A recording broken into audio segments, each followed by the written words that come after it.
Hello there, everybody, and welcome back to another Movie Scream live stream. Getting a bit common on the channel lately. I think I've done 3 in the last week and a half or something.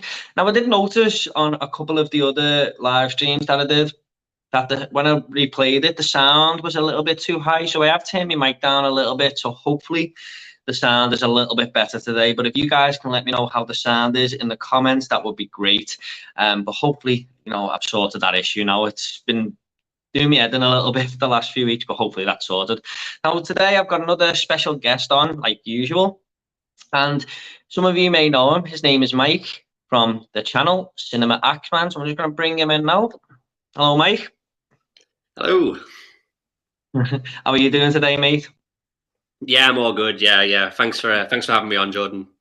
Yeah, no worries, mate. I'm glad to have you here especially on an All Hallows Eve horror live stream. So it makes it a little bit more special, I suppose.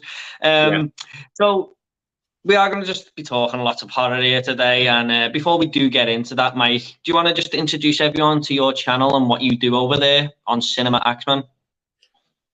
Yeah, sure. So it's just like a lot of other people's channels, really. I like to talk about movies and do Blu-ray pickups. I do like unboxings because I tend to get a lot of like boutique releases and things like that. I do live streams normally every Wednesday night with Pete, Playtendo Guy, Andy from Forgotten World of Movies, and we also normally have Scott the Movie Critic and Nige, Rock God 2004, amongst many other people every week. So yeah, I do that. But yeah, that's basically my channel. But I think what a lot of people might not realize about me is that I'm a big horror fan. I think if I could only choose one movie genre to watch for the rest of my life, it would definitely be horror. So yeah, it's really great to be on this live stream and talk about horror with you. No worries, mate. I will get into why you're a horror fan in just a second, because I like to ask all the guests where the origins of horror came from and stuff like that. But I can vouch for Mike here. It's a brilliant channel. I watch as many videos as I can from there, especially all your Blu-ray updates and your rankings that you do. You've done a few horror rankings, haven't you? But it's a great channel. And what I like about your channel, Mike, is every time you talk about a movie, you always seem to have a bit of knowledge about it, like a bit of background about the director or the actor or little facts. So that's always interesting to hear. So yeah, you know your stuff with movies from what I've seen anyway. But it's a great channel, everyone. His link is in the description down below. Get over there, give him a subscription. You will not regret it, I promise. And the live streams, I usually can't catch them live, but I usually listen to them in work because I'm usually in like an apartment room on my own, because I do like bits of boarding and stuff. And I just put my headphones in and I listen to like the 3 or 4 hour live streams that you do, and it's always great fun. Great little group of friends you've got there, a great little community, I think. So yeah, they're always fun, them live streams, man. But yeah, we'll just get into a couple of comments quickly here, and then we'll get into a couple of things why Mike's a bit of a horror fan. In fact, I'll just read this one first, and then I'll get into why you're a horror fan, Mike, and then we'll get into the comments. So Harry says, "Happy Hallows Eve, gentlemen." Yes, what a great time to do a horror live stream. So Mike, before we do get into the comments, why are you a horror fan, would you say? What got you into horror? Ooh, it's a tough question. Like, I can't really pinpoint when it was, but I feel like I've just loved horror ever since I was a kid. I can always remember, watching, I don't know if you maybe remember stuff like Are You Afraid of the Dark? It was like a kid's TV show. I used to watch things like that and Goosebumps and read the books from that. But I think other than that, I seem to remember like Stephen King was like an early like sort of influence, if you like, because I remember my mum was like a big reader and she loved Stephen King. So there was always like a Stephen King book like just lying around in the house somewhere, and I was always just drawn to like the cover. And I always remember asking her like, "What's this one about? What's this one about?" And from a very young age, I already knew about like The Shining and Carrie and Christine and all that. And then not long after that, I started watching a lot of the films, and even at such a young age, they really terrified me. But I don't know, there's something about being scared with horror movies that I just love. I always feel like when I watch a horror movie and I get to the end, and if the movie doesn't scare me, I always feel a little bit disappointed. Because I don't know, I always want to be scared. And yeah, just from a young age, I've always loved it. I can't really pinpoint what movie or TV show it was, but yeah, it's just always been with me for a long time. Ah, fair enough, man.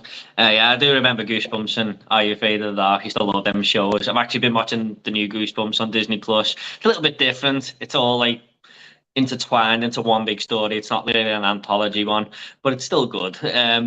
But yeah, Are You Afraid of the Dark and Goosebumps, man, I loved all that. And I know what you mean with them Stephen King covers. I remember the It one. I think it was just a drain and a pair of eyes underneath. Yeah. And yeah. Stephen King, man. Yeah, he's got some great stuff out there, hasn't he? Yeah. Do you read many of his books by any chance? I mean, I know you said you sort of your mum had them, but I mean, like, did you get in? Did you actually get into any of them, or was you just mainly the covers and stuff? I mean, from a young age, it was definitely more just like the covers and stuff. But Yeah. I have read a few of them since I've gotten older, but not that many. I think I've read It and Pet Sematary and The Shining, and a few others, but yeah, not that many. It's mostly just I just love the movies. Yeah. Yeah, I mean, I really want to read Pet Sematary because I've just been watching all the movies there, and I've heard the book is really way more terrifying and it's got a lot more in it. And I did read the book of It as well. That's fantastic. So, what would you say is some of your favorite horror movies of all time? It's definitely like a lot of stuff from the 80s, like all the sort of the practical effects and things like that. So I'd say the vampire movie Fright Night is definitely up there with one of my favorites, and Creepshow from George Romero and Stephen King. Return of the Living Dead, another one sort of just with all the practical effects. Maybe a bit of an earlier film, but I love The Omen from the 70s. That's a very creepy movie for me. And yeah, there's so many others, definitely from that sort of time period, like the 70s and 80s. Yeah, I still have never seen Return of the Living Dead. You know, it was on the cinema the other week, and my wife on a Tuesday usually goes and watches the Bake Off with her mum. So it was on that one day at the cinema, and I couldn't really go because I had to mind the kids that night. And it's not the easiest film to get on Blu-ray, is it? I mean, I think it's gone up in price because it was out of print. Yeah, it's I think Second Sight originally released it, but I think that's like really rare now. I remember seeing it in CEX and it was like 40 quid or something. It was crazy price, but yeah, then Scream Factory have done a 4K of it, but again, that's like it's quite expensive. But yeah, it's quite hard to get here in the UK. Well, if Second Sight, hopefully they might be able to upgrade that to 4K at some point if they brought a Blu-ray out. But yeah, weirdly, I have seen the second one years ago on VHS, and that was quite fun actually. Yeah, but I'm with you, man. I kind of like all the older movies myself, like the 80s and 70s, 90s. I think that's the golden era of movies in general, to be honest. But I do think that's when all the more creepier movies came out. Because what you were saying before is, you're disappointed when a film doesn't scare you. I get that a lot lately. It's very rare that a movie will scare me these days. Do you feel that way? I mean, is there I think a lot of it's to do with the CGI as well. Like you said, the practical effects are what the magic of the horror movies are. Do you feel the same with the modern movies now? I mean, there are some good ones, but I feel like a lot of them rely on jump scares and stuff. Yeah, I mean, there's definitely been like one or two that have like unsettled me and creeped me out. I think like The Conjuring, for instance. I thought like that was pretty good, and I think I remember when I finished that, like I was like it did kind of creep me out a little bit. But yeah, there's just a lot of the more modern films. Like I watched that. Was it Talk to Me? I think it was called. Yeah. I watched that recently, and I'd heard a lot of people say it was really scary, but I don't know. I felt a bit disappointed in the end. It didn't really do enough for me. It was a decent film, but it didn't quite scare me the way I wanted it to. Yeah, because I went and watched that at a Scream Unseen, you know, when the Odeon just kind of put it out early, but you don't know what you're going to see. And I kind of loved the film, but I wasn't scared by it. And then I was hearing everyone saying, "Oh, it's the scariest movie of the year." I'm just like, really? I thought it was good, but I didn't find it too scary. Yeah. Okay, so yeah, we'll just get into a couple of comments while we're here, Mike, if that's okay with you. Yeah. Okay, we've got Scott the Movie Critic in here. Hello, Scott. Thanks for coming along. Another great channel there, by the way. Thanks for having me on your live stream the other week, Scott. Hello, guys. Really looking forward to this. Two amazing people in the community. Thank you so much. Just watched Smile for the first time last night. Really enjoyed it, but wasn't a fan of the ending. Have you seen Smile, mate? I have, yeah. What are your thoughts on it, and what are your thoughts on the ending as well? Well, it's funny Scott mentions that, to be fair, because yeah, I actually really enjoyed it on the whole, and that's another movie that I thought was pretty creepy in places, but I do agree that the ending, I feel like Smile, it has the same problem that I feel a lot of modern horror films do, where they start off really slow and they have like a creepy build up, but then they just go a bit too over the top in the ending and they reveal a bit too much. And I felt Smile would have been better if they'd have left the ending a bit more to the imagination and not revealed, because they practically reveal like the monster, if you like, at the end of the movie. And I don't know, when you see the monster, it's just a bit like it's not quite as scary now. It's just a bit over the top. Yeah, I actually do feel the same for a lot of horror movies now. Like they do ruin it to that, but for some reason, Smile wasn't too bad with that. I mean, I know it probably didn't work the same for you, but compared to some other movies I see, like they sometimes do it with about at the halfway point or about 30 minutes to go. I think Smile did save it a little bit towards the last 10 minutes from what I remember. But I liked all the genuine, creepy, smiley faces in there. I thought, like, especially the start where the girl just goes into her office. I was like, oh, this is something a little bit different. But I quite enjoyed Smile. I know Nige hated it, didn't he? Yeah. To be honest, I thought that was one of the better ones. But I do agree with what you're saying. When they do really the monster and stuff. There was one that I watched, It Lives Inside, that kind of suffered from the same sort of thing, what you're saying there. So yeah, I do think a lot of modern horror movies do that and suffer from it. Yeah. What are your guys' thoughts on it? Sorry, Scott, I should have probably clicked that one first. What is the most underrated slasher film you guys have seen? Good question. Probably my favorite subgenre. I don't know if that's the same for you, Mike. Yeah, I enjoy slasher movies. I think I enjoyed them more when I was like a teenager. Not so much now, but I still enjoy the ones that I grew up with. But underrated. See, the movie that's coming to mind is The Burning. I don't know if you consider that one underrated, because I know a lot of people do like it, but that's the one that kind of comes to mind for me. Or maybe My Bloody Valentine. That was from the early 80s, so probably be like something like those two. Yeah, I still never seen My Bloody Valentine, to be honest. I know that's quite shameful, but I just never seen it. I know there wasn't a remake as well in the 90s or the early 2000s. I think it was the early 2000s, but I've not actually seen the remake. I've just seen the original. Yeah, sounds like my type of film, to be honest. The Burning is a really good one. I think what suffered from that not being a franchise like Friday the 13th is just the fact that one Friday the 13th kind of just ran with it and took it. Like, I think it got there first. Was it the year before? Yeah.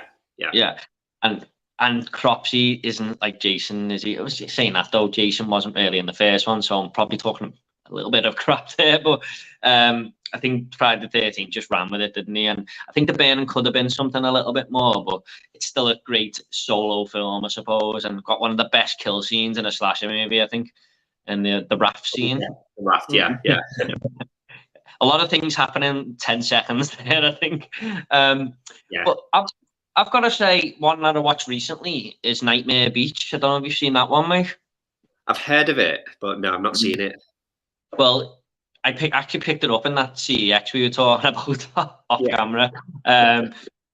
Just the artwork always, draw me in. And I was actually quite surprised with the story that it had going for it. Like, it's not just a very simple slasher story. There's other stuff going on within the town, with the police department having kind of trouble with the motorcycle gang, and it's about a motorcycle killer, basically. But it just surprised me how much it actually had story to it, and it wasn't just, it had a little bit more than your typical slasher, I suppose. And John Saxon was really good in that movie as well. I had a really fun time with it, and I definitely recommend picking it up, mate, if you ever see it. I picked it up for like a $5 in there or something. But yeah, really good one. So we got Andy from Forgotten World of Movies. Hello, mate. Another great channel, by the way, everyone. Oh, you're good friends with Andy, aren't you? Yeah, definitely. Yeah. I watched all your 80s and 90s videos, Andy. I'm about 3 into the 2000s. Really great videos, mate. Really enjoyable. The Omen. Scott says that The Omen is class. Love Fright Night and Return of the Living Dead. Yeah, The Omen is a great film. Me and my wife watched all 3 of them last year, I think. And it's generally a creepy film, isn't it? Sorry about the kettle in the background there, if you can hear that, mate. I can't hear it. I can't really hear it. There might just be a bit of background noise for a minute, everyone. Sorry. But my wife's got a bit of a cold. She needs to boil a kettle. But yeah, the Omen, really creepy film. Just the way that like he's the devil's son and stuff like that. Just sort of gets to you, doesn't it, a little bit? And the decapitation scene is awesome. Yeah. Return of the Living Dead is probably my favorite horror comedy film. Such a fun film from the 80s. Yeah, I really need to get onto this film, I think. Yeah, it is really, really good. Yeah. Scott says, what's your thoughts on the Phantasm series? I've only seen the first 2, but they were absolutely incredible, have fantastic scores and a great villain. I'm not mistaken here, Mike. Did you recently watch these? Did you put them on your Instagram or something? Yeah, because I absolutely love these films. It's probably one of my favorite horror series. Yeah, I think it's really consistent. I think only the last one was probably the one that I'm not that fussed on, but yeah, the rest of them I just absolutely love, and I tend to watch them every October, and yeah, I watched them last week, I think. Yeah, I got that box set from Arrow, and me and my wife watched them. I think it was last year or the year before. She got me them for my birthday, and yeah, the weird films. I mean, they're definitely not for everyone. Yeah, and when you figure out what is actually going on, I kind of had to look it up, thinking what's going on in this. By the second one, what's happened, and I don't really want to give too much spoilers away, but it's kind of an apocalyptic movie, isn't it? Sort of. Yeah. And I had really a lot of fun with the first 3. The 4th one for me was actually my weakest, just because I felt like they were using deleted scenes from the first movie a lot. I don't know if that's true, but that's what I felt like. Like they were using the back of the young kid's head and stuff in certain scenes to try and recreate it. Is that true, or was that just me? Yeah, I think all the footage they used in the 4th, I think it was all deleted scenes. But for me, I actually quite like the 4th one, because I feel like the deleted scenes they use, they kind of worked in the context of the film. I thought it was kind of clever, and it was almost as if the director knew he'd need those deleted scenes years later. And yeah, I think they really work. But I get what you're saying about it, because it kind of feels like a bit of a clip show movie at the same time. I'm not a complete movie, but I still really enjoy it. Yeah, it was just when I was next time I go watch it, I will look at it from that point of view. But it just felt like it was one of them that they kind of just churned it out because they had this footage. But maybe what you were saying was actually right. I don't know. But yeah, I would say it's got one of the best horror scores. It's a really creepy tune, and the Tall Man is a great villain as well. I love it. Love it where he just picks the casket up, doesn't he? Just with ease there. And that's got another great killing, isn't it? With the ball drilling into his head. Yeah. Scott says, thanks, Scott, for getting all the comments in, by the way, mate. I will have to get you on the stream soon, by the way, mate, if you're ever up for it.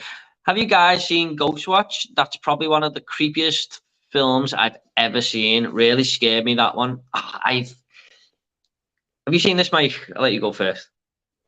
Yeah, I think this is the Michael Parkinson documentary thing, isn't it? Yeah, I watched that last year. I think it came out on Blu-ray last year, I think. Yeah. So yeah, I picked it up in that box set from 101, and yeah, it was pretty good. Yeah, I feel like it would have been better watching it back when it first came out, because I know it caused quite a stir with the country when it first came out. But yeah, I enjoyed it. It was pretty creepy in places. Is it? I was going to, because you said it was creepy in places. I was going to say, is it still scary to this day? But it's not dated in any way or nothing. I mean, I guess it does feel a little bit dated, because I think it came out in the early 90s or something, and yeah, it's got that sort of 90s kind of feel to it. It didn't really like scare me or anything, but I got what they were like trying to do with it, and it's pretty entertaining. I don't think I've ever seen this, but I was watching something in my nan's house when I was a kid, and it might have been this. Is there a scene in this where a police officer knocks at someone's door and the chair is rocking on its own? Or is that something totally different? Might have been the X-Files. I can't remember, to be honest. Yeah. 'Cause I've only watched it the one time. It might have been that, but yeah, I'm not 100% sure. Okay.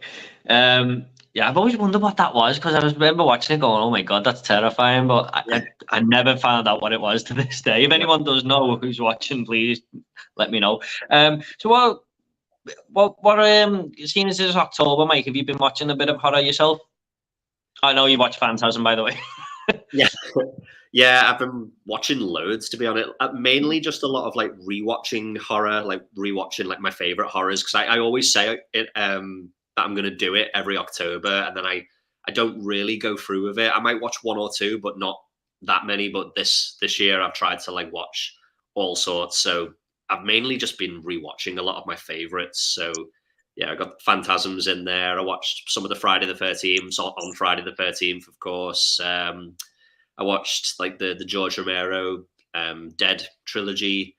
Yeah, I watched Fright Night, Return of the Living Dead, Creep Show. Yeah, just so many. Yeah, as many as I can. Yeah, I remember I watched the Friday the 13th myself, just the first one on Friday the 13th. I just felt like I had to. I've seen that movie so many times now.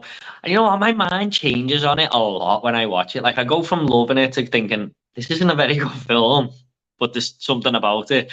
And then next time I watch it, I'm up and down with it. What are your thoughts on the first one, by the way? I mean, I think it's got so many flaws, but it's still so enjoyable. Yeah, I mean, for me personally, I don't think it's anywhere near the best. I actually prefer like parts 2, 4, and 6 over it. I probably even prefer part 3 over it. But there's no doubting like the influence that it had on sort of like the slasher genre. But yeah, I think just because it doesn't have Jason in it, and personally, I don't think Mrs. Voorhees is that good of a killer. I mean, like I don't find her that scary, and I find the movie a bit weird because she's really good at killing everyone off throughout the movie. But when she actually gets revealed and she has to kill Alice, she just seems so inept at doing it. Like when I watched the movie last, I think I counted it was 4 times that Alice like knocks her out with something before then, what happens to her at the end. And yeah, I don't know. I just don't really care for her as a villain. I much prefer Jason. Yeah, I totally get what you're saying there, mate. I think it's more of the faces she pulls and when she's doing the voice of Jason and stuff. I think that's what makes her stand out a little bit. But you're absolutely right. She's not. I mean, like, how can you be that efficient of a killer and then just get beat up that many times? But for me, it's some of the dialogue and like the moment where she's just making coffee, and I'm just like, are they just padding the runtime out here? I mean, Yeah. and It is, the bit. yeah. The bit where they're playing, like, sorry, go on, Mike. Go on. What was you going to say? No, all I was going to say is that it can feel a bit slow at times, but I remember loving it as a kid. Like I was really engrossed in it, but just the more I've watched it, the more I realised that it is a bit slow and it does take a while to get going. Yeah.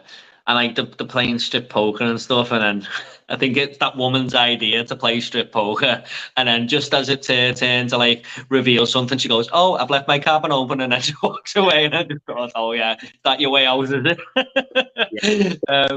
But my biggest problem with this film, like I do like it, I have a lot of fun with it. Like I said, it's got flood, but my biggest problem with that film has got to be the ending. Like, that jump scare is unbelievable. One of the best jump scares ever put to film, in my opinion. Why didn't they just end the movie there? Why does it have to be a dream sequence? Yeah. Do you agree with that? Because it always annoys me when I watch it. It would definitely be a lot more effective if it just ended there. Definitely. Yeah. More filling the runtime out, I suppose, because it is only about an 85-minute film. Yeah. Yeah. I've shamefully never actually seen the whole franchise of this. I've never seen part 5 or 7, and I think a lot of that was down to I had this TV guidebook, like the Radio Times where they give all scores to like every film ever made. It was like a booklet, this, and they were always the two lowest rated ones. So every time I went to video shop, I never actually rented them ones out. It was just always one of the others. But I'd always also go for Chucky or Fred Nightmare on Elm Street or something. It wasn't ever one of my favorite franchises, but I am so wanting to sit down and just binge this franchise. It's kind of annoying me because the UK box set's only got the 8 films in, and I kind of just want to finally get a region free player now and buy that lovely box set that I think is Scream Factory brought it out, is it? Yeah, Scream Factory. Yeah. I just want to get that and sit there and watch them all. I'm dying to do it. But yeah, that's going to be the next big franchise I visit, definitely. So have you got anything that you're going to be watching tomorrow for Halloween? Yeah, so I normally tend to watch. Have you heard the movie Trick or Treat? It's like the anthology movie from like 2007. Yeah, I love that movie, and I just think it's like other than John Carpenter's Halloween, it's kind of like the quintessential Halloween movie because it takes place on Halloween. And then as well as that, I always watch Halloween 3. Weirdly enough, not the original Halloween. I absolutely love the third one. It's my favorite of the franchise. So yeah, it's always those 2 movies I tend to watch on Halloween. Yeah, I've heard you speak quite fondly of Halloween 3 a few times on your videos. What I watched the entire Halloween franchise last year. What are your thoughts on this franchise, to be honest? Like, I know obviously you just said Halloween 3 is your favorite, but it's a very strange franchise for me, like some of the movies in there. What are your thoughts on it? Are you a fan or? I mean, I do like it, but I do think of like sort of the big franchises, it's probably the weakest one for me because I think it has more bad films than good films. But then saying that, when the films are good, they're really good. But when they're bad, they're really bad. But obviously, you've got like the original Halloween, which is like, considered a classic. You've got Halloween 3, which I personally really love. But yeah, other than like those 2, they kind of like vary from like, not bad or really bad. But it's just such an inconsistent franchise. And then obviously it's got like all the different timelines because they just keep like rebooting it every few films.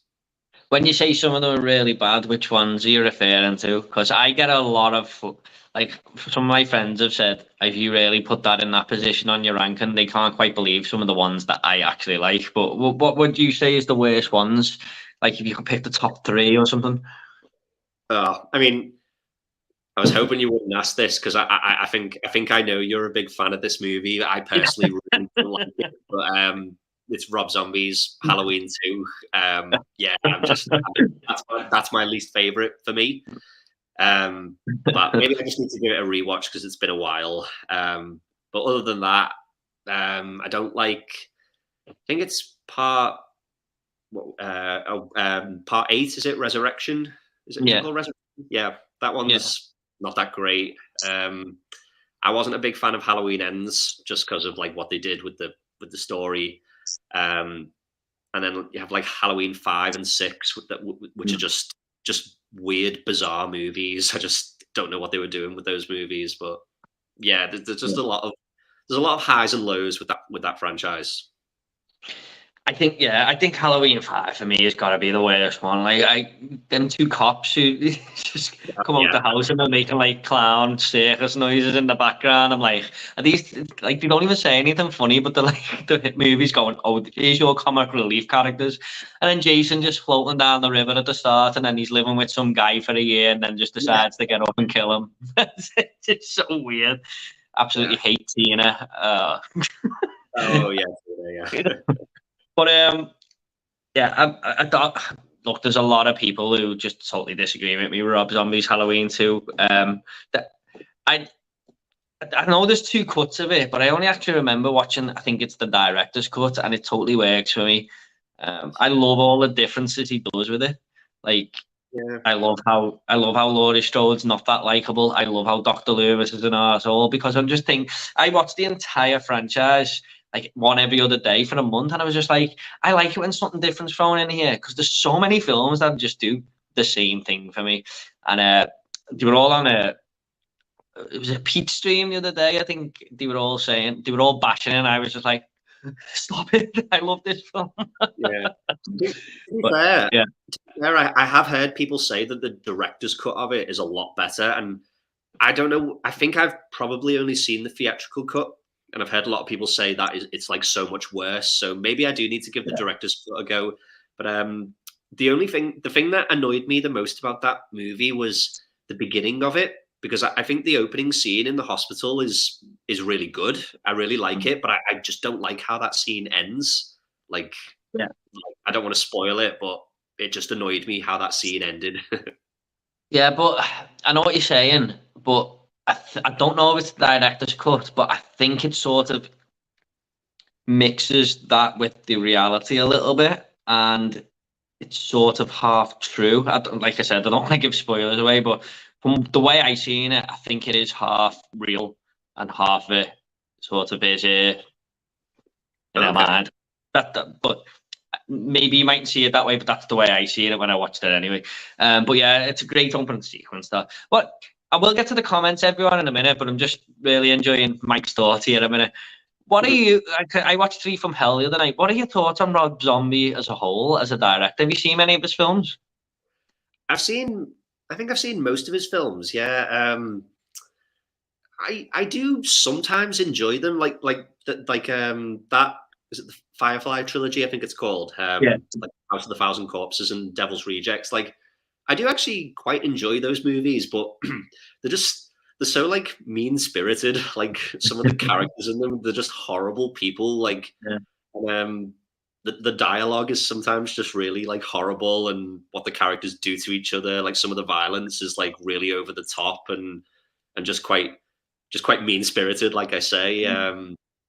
But there is something about them that like I can get some enjoyment out of them. And like his first Halloween movie, I don't mind it. Like, I think the first half, when you see Michael as a kid, I actually really like all that. I like the sort of the different take on, like, Michael Myers as a kid. The second half of the movie, I don't really care for as much, because it's kind of just remaking the John Carpenter film. But yeah, I do get some enjoyment out of his movies, but I can understand why people like maybe don't like him, because I think he's a very like I think people just have a lot of mixed opinions about him. Yeah, exactly right. He is a very mean-spirited character, and some of the stuff they're doing, and like that Three from Hell the other day, I was like, oh, there's some brutal scenes in that, and they are just very unlikable characters. But there's just something about the way I like watching that. I don't know why. I like the trashiness of it. And I am quite a fan of that Firefly trilogy, but that was the first time I actually watched Three from Hell. I've been a big fan of the other two, is what I'm trying to say, for years. And I don't know why it's took me this long to get to that. Second half of the movie where they went to Mexico was a little bit strange, but everything leading up to that was quite good, I thought. But yeah, I agree with you. Halloween, the original Halloween, it's like he kind of got cold feet and thought he had to please the Halloween fans, I suppose. Yeah, exactly. Yeah. But I watched that when it first come out, and then I think this is the director's cut of it, and I don't know if that's just me, but I remember it being way more brutal when I watched it last year. Like, I was like, I didn't know how brutal this film was, where he's just like killing all his family and stuff. I know it happens in the theatrical, but in this one, what I watched, it just seemed way more. It just went for it a lot more, and I was like, holy shit! Like, he makes Michael Myers.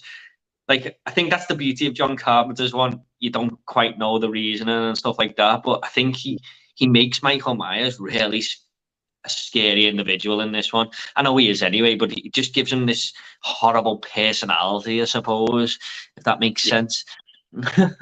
Yeah, I think with that that Halloween film, the Rob Zombie one, like, yeah, I think the director's cut, I remember there's a scene in the director's cut that just didn't sit well with me at all. And it's when Michael escapes. Like, it's the way he escapes. Like, because I think the what are they called? Like, the orderlies, like, they bring that girl into his room and they just start like doing stuff to her. And I just remember that scene just felt really uncalled for. And it's scenes like that which like make me not like Rob Zombie, because it just seems a bit unnecessary, like when he does things like that in his movies. But yeah, I remember the director's cut is pretty brutal at times. Yeah.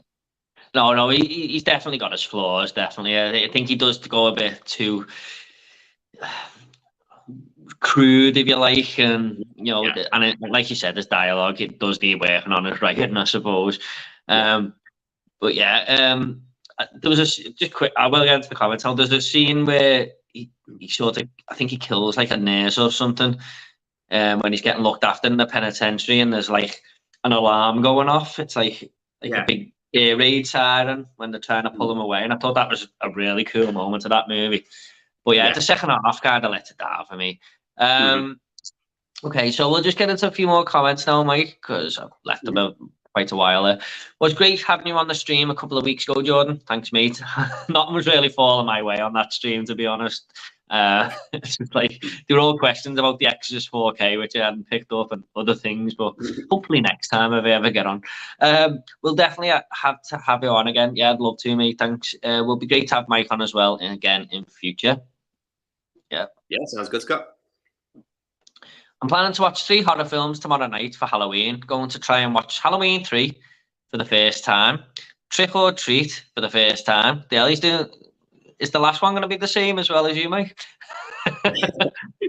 No, I've already Dawn of the Dead.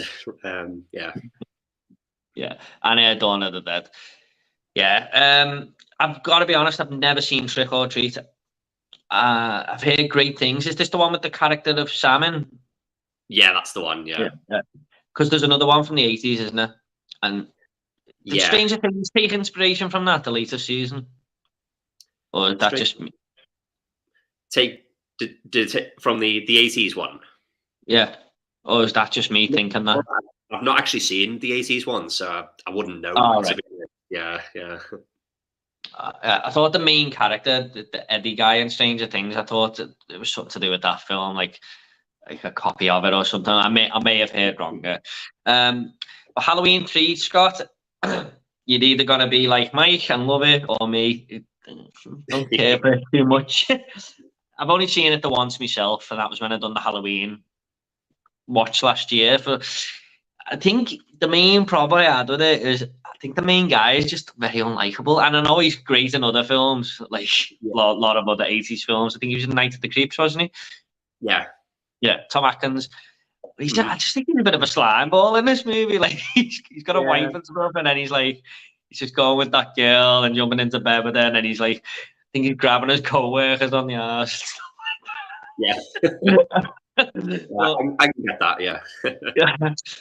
Great ending. No, sorry, Scott. I hope I haven't given too much away there, mate. Sorry about that, mate. I wouldn't say that too many spoilers, but great ending. I'll give it that. I'll definitely give it that. Daniel O'Reilly's in there as well from RoboCop, which was a nice surprise. I haven't seen him in anything else, and that's my favourite movie ever. Yeah. He's like the toy owner, isn't he? What is your favourite film out of the Romero Dead trilogy? Great question. Great set of movies there. What about you, Mike? What's your favourite one?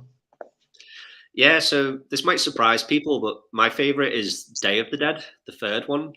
Yeah, I don't know. I love that movie. I love how the zombies look in it, like the practical effects in it. I think the ending is great, and yeah, I don't know. I really like the tone. It's got a very depressing kind of feel to it. And yeah, I really, really like it. Funnily enough, Dawn of the Dead is probably my least favorite of the 3, but I'm not saying I don't like it. I think all 3 of them are great. It's hard to choose like a favorite and a least favorite, but it might just be Dawn. But yeah, I love Day. Yeah, it doesn't surprise me too much about Day of the Dead being your favorite because they're all great, and I love that film as well. The guy in it, Joseph Pilato, who plays Captain Rhodes, what a great character. He's scarier than any of the zombies, and it just shows how tough he is. Like towards the end, where they're sort of like ripping him apart a bit, and he's just shouting "choke on it," and he just doesn't care. Does he? Yeah. Yeah, I love what they do with Bub as well in that movie. Like, it's an interesting little take, I suppose. That could have totally made the movie fall flat on its face, but it does work. Actually, people might have seen that being too silly and stuff, I thought, but it did work for the movie, I thought. Night of the Living Dead. I've only ever seen it once, and I remember liking it. But I've got this Criterion upstairs. I actually won it in a horror competition with 6 other horror Criterions. I was buzzing with that. But I need to rewatch it again, give it another go. And I know it's a classic. So Dawn of the Dead got to be my favorite, to be honest. I just love the characters in that, like Keenan Rockmore's dad, Ken Forey, just running around with a sniper rifle, Flyboy, and yeah, I love the setting. It's probably one of my favorite horror locations in any horror movie, to be honest. Just that big shopping mall. It's great. So Yeah. great trilogy of movies, though. Am I for movies with Alexander Wayne? Hello, my friend. Thanks for coming along. Shit, lads, I forgot. Sorry, I'm late. I'm going to be popping in and out because I've still got to watch All Hallows Eve. My All Hallows Eve lineup. Well, what is your All Hallows Eve lineup, my friend? Let us know. Is one of them All Hallows Eve? I still haven't seen that, by the way. I've not seen it either. Is that the Terrifier like prequel thing? Yeah. Have you seen the Terrifier films? Yeah, I really like them. The second one's absolutely crazy. Just so gory and violent. And again, you could say that's a bit of a mean-spirited movie, but I don't know. There's something about Art the Clown. He's so funny. Yeah, I absolutely love him. He's like my new favorite horror icon now. Have you seen the poster for Terrifier 3? It's like is it Christmas poster? Yeah. What do you think of that? Yeah, I mean, I'm up for that. Yeah. I don't really mind that, but yeah, it'd be pretty cool if it was set in Christmas. Yeah, I don't know why he just shoots being like dressed as Santa and killing people, doesn't he? There's like on the poster as well. There's like faces, there's decorations on the tree and stuff, and I just think that's amazing. Looking forward to it. Apparently, Damien Leone has been touted, or he's put his name in the hat over on social media to direct the next Friday the 13th movie. What would you think of that? Do you think he's ready for that? Yeah, probably. Yeah. I mean, with what he's been doing with Terrifier movies, why not? I mean, it's practically very similar to a Friday the 13th film, and Art the Clown is like he's kind of like the next sort of Jason, Freddy type of villain. So yeah, I wouldn't say no to that. Yeah, be interesting to see what he can do with it. I hope good luck to him. He's done great with the budget he's had for them 2 films. I think the second one only had a £200,000 budget, which is just unbelievable. So, just after a like on the stream, really enjoying this. Thanks so much, Scott. Really appreciate that, mate. The likes always help. So thank you so much, mate. I know I'm not the biggest channel at the minute on this horror channel, but that really helps, mate. And thanks for coming along and getting the questions in. The Terrifier films are fantastic and brutal. Art the Clown is an evil fucker. Sorry, I just tried to do your accent, Scott, because I just imagine you saying it like that. I mean, funny enough, me and my friends were talking on Saturday about horror films, and I just said, I watched this clip, and I sent them the bedroom scene, and they were all calling me sick and stuff. I was like, I didn't make the movie. I think that the kill in the first film as well is quite brutal. With he's kind of sawing that woman in half, making a friend watch and stuff. And I'm just like, holy shit. But I don't know about you, Mike. You're a fan of Killer Clown movies? Yeah. I mean, I don't have a problem with clowns. Or I'm not like one of those people who's like terrified at them or anything. I have a good time with them. Yeah, because I've always been fascinated by them since I watched the movie It and stuff, and then you obviously got Killer Clowns from Outer Space. But I've always wanted a movie like this, a clown like who's just absolutely brutal and one that you can really, really be terrified of. And he's definitely the most evil clown in a movie, I think, that we've had to date, I think. So yeah, I'm all on board for him. I think he said he's going to make 4 at the most because he doesn't want to overkill the character. So hopefully we've got another 2 Terrifying movies to look forward to.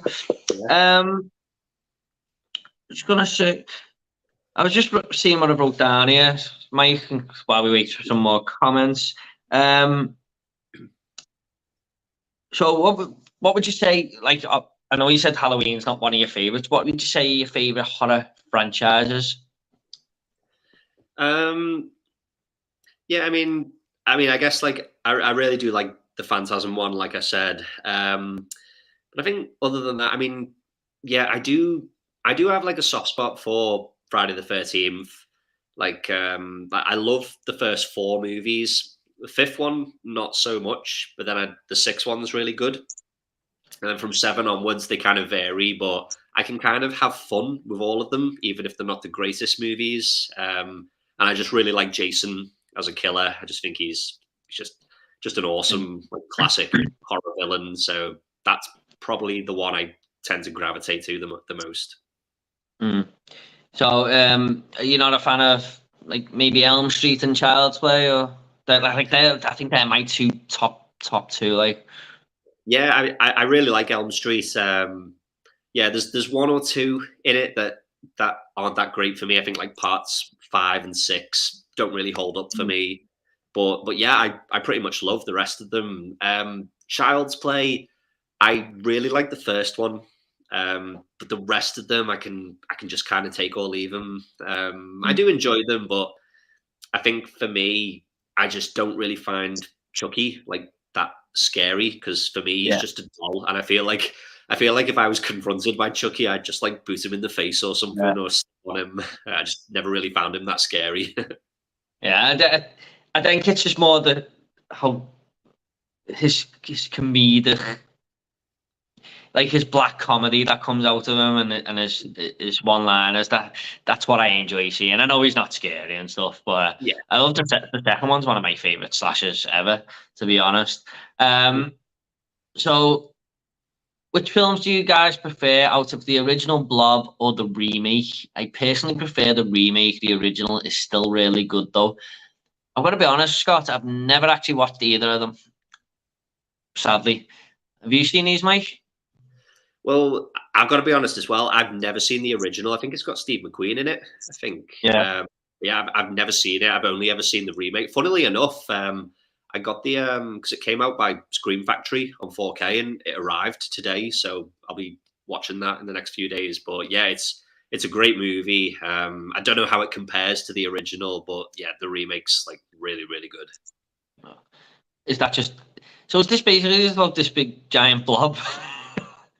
Basically, yeah, that just kind of like eats people, but yeah, it's just so much fun. And again, one of those 80s films that has like lots of great practical effects and all that kind of stuff. Yeah, it's just a lot of fun. Yeah, films like that, man.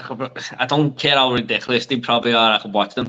You know, one that always stands out to me a few times, but I've never seen it, is Return of the Killer Tomatoes. I think Arrow have got that. Have you seen that, by the way? Because I was going to actually get that in the Arrow sale. I've not seen it. I think just the title and the concept has always just kind of put me off. But isn't George Clooney in that? It's like one of his first films or something. I think I heard that he might have been in that. Yeah, I think I do. Yeah. Yeah, It's crazy how some of these big actors start off, isn't it? yeah. They must like look back on these films and be like, oh, like what was I doing? Like, why did I do that? Yeah, weirdly, speaking of that, I got a film today. It just come out today, even though it's from 1994, I think. But they just released it on Blu-ray today, and I just had to get it, and it's terrible. It's the Texas Chainsaw Massacre 4, I think. Oh, the one with Matthew McConaughey and Yeah. not Recent. Yeah. Renée Zellweger. Yeah, that's why I mentioned it, because them two are in it, aren't they? Yeah, because they haven't released all the Texas Chainsaw Massacre films on Blu-ray yet. There's only like 4 of them, but because that's been released now, weirdly, just randomly, I picked it up today from Amazon. But yeah, it's actually not my least favorite one either. No, I don't. It's probably not mine either. It's not great, but I remember having like some fun with it. Yeah, I had a bit more fun with that one than the third one, Leatherface. I just thought that was so boring, to be honest. Like the third one, like I've probably watched that movie like 4 or 5 times, and I still can barely remember anything that happens in it. It just, yeah, it's just not a very memorable movie. I agree, mate. All I remember is someone getting chased through the woods towards the end. I think is Ken Forey in that one as well? I think he is, isn't he? He's like a trucker or something, isn't he? He's like, Yeah. He shows up at the end or something to save the day. By the way, while we're just on the subject of Texas Chainsaw Massacre, Mike, are you a fan of the original? Yeah, I love the original. Yeah. Oh yeah. Did you pick up that second sight box set by any chance? I did, yeah.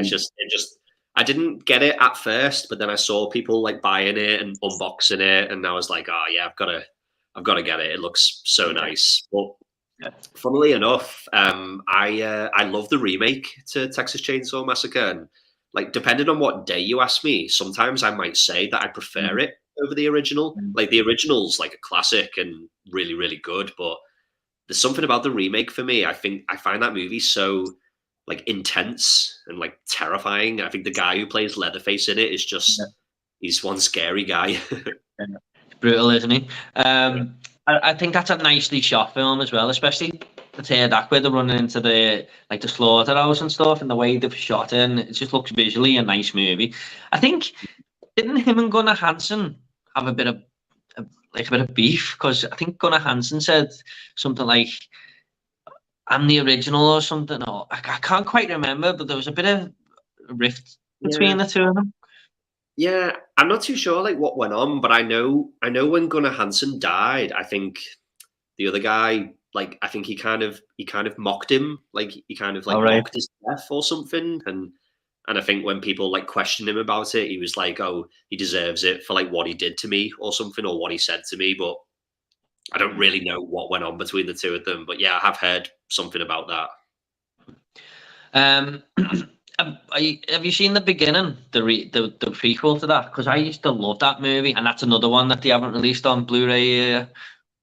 Yeah, that's a weird movie for me because it's such a depressing film. Like I don't know, like I'd only put that on if I needed like I don't know, like if I was feeling really low and I wanted something to watch to make me feel better, because at least my life's not as bad as that. But yeah, it's like a prequel. I think the problem that movie has is you already kind of know how it's going to end, because it's a prequel. But it's very problem with some prequels, isn't it? Yeah. But it's very similar to the remake, like in the way it's shot and everything. And yeah, it is a good movie, but it's just not a very happy, hopeful movie. It's a bit of a depressing watch. I think Ari, is it Ali Hemi, is it? Yeah, that's he's a great character in them two movies, man. I honestly believe that part of the prequel process was to bring him back. Like they thought, if we do a prequel, we can have him in it again. So I know that wasn't probably the full decision, but I reckon it probably played a part in it, because he's really good in them two films.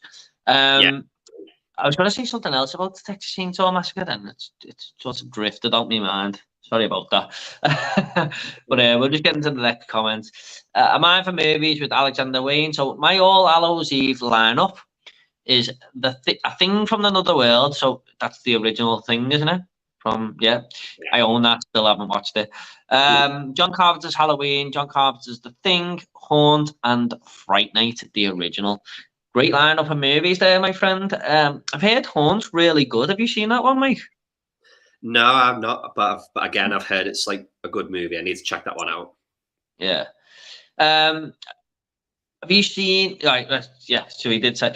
What are your thoughts on The Thing? Because I've got to be honest, I've watched this movie like 5 times now, and it just never hits me like it does with every. Like I hear so many people in this community say it's the best horror movie ever made, or one of them, and I don't even think I'd have it in my top 10. And I don't know why. I want to like it, but I don't know. Every time I watch it, I just go, it's a good 8 out of 10 movie. I don't see this big masterpiece that everyone sees, and I'm planning on watching it again soon, because it's been a couple of years now. But are you like the opposite to me, Mike? Are you more with the community and think it's one of the greatest? I mean, I really, really like it, but I wouldn't say it's like in my top 10, maybe. But that's just because I've got so many that I love. But I do really, really love The Thing. Like, I just like the music and the atmosphere and like the practical effects and all that. I really, really like it, to be fair. I'm gonna have to give it another go. And like I said, I've watched it about 5 times now, but it's maybe next time, maybe that sixth time lucky.